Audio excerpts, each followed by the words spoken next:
मैंने राष्ट्रीय लोक मोर्चा की प्राथमिक सदस्यता स्वीकार की है। मैं शपथ लेती हूँ कि मैं राष्ट्रीय लोक मोर्चा के सिद्धांतों का पूर्णतः पालन करूँगा। भारत के संविधान में पूर्ण निष्ठा और विश्वास रखूंगा। मैं समाजवाद, धर्मनिरपेक्षता तथा लोकतंत्र के सिद्धांतों पर आधारित भारत की एकता, संप्रभुता और अखंडता बनाए रखूंगा।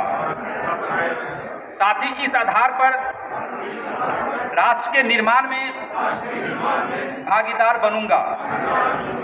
मैं किसी भी तरह के भ्रष्टाचार का विरोध कर बढ़ते हुए अपराधीकरण को रोकने के लिए संकल्पित रहूंगा। राष्ट्रीय लोक मोर्चा के सदस्य के रूप में मैं इस बात में विश्वास रखूंगा कि समाज का वास्तविक विकास सामाजिक न्याय के बिना संभव नहीं है। मैं इस बात में विश्वास रखूंगा समाज का विकास सबके लिए सुलभ और आत्मनिर्भर बनाने वाली शिक्षा के बिना संभव नहीं है और इसके लिए मैं लगातार प्रयास करूंगा। मैं गरीब परिवार के बच्चों को गुणवत्तापूर्ण शिक्षा उपलब्ध करवाने हेतु शिक्षा में सुधार के प्रति संकल्पित रहूंगा। देश की न्याय व्यवस्था के लोकतांत्रिकरण हेतु पार्टी द्वारा चलाए जा रहे अभियान के प्रति पूर्णतः संकल्पित रहूंगा।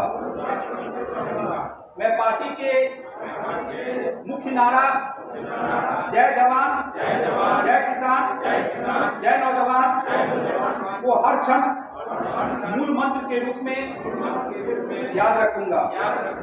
मैं राष्ट्रीय लोक मोर्चा के संविधान, नियमों और अनुशासन का पालन करूंगा। इन्हीं चंद शब्दों के साथ मैं अपनी वाणी को विराम देता हूँ। और सबसे पहले मैं इस जिला के तमाम साथी जिन लोगों ने मिलकर सफल कार्यक्रम का आयोजन किया है और सिर्फ अभी जिस कार्यक्रम में आप सब लोग उपस्थित हैं, सिर्फ इसी कार्यक्रम के बारे में नहीं बल्कि कल से हम मधुबनी जिला में हैं। मधुबनी जिला की सीमा में जैसे ही हम आए, बसैठा के पास उधर से बेनीपट्टी होते हुए यहाँ आए, वहीं से इतना अच्छा स्वागत गाजा बाजा के साथ, उत्साह के साथ, जुनून के साथ, इस बात के लिए मैं हृदय से अपने तमाम साथियों का बहुत बहुत बहुत धन्यवाद करता हूँ। यहाँ भी सफल आयोजन, इस बात के लिए भी आपका धन्यवाद। देखिए, हमारा यह कार्यक्रम पूरे बिहार की यात्रा का कार्यक्रम और इसलिए हमने इस यात्रा को बिहार यात्रा नाम दिया। सिर्फ मधुबनी जिला में आए हैं यहाँ के कार्यक्रम के लिए ऐसा नहीं,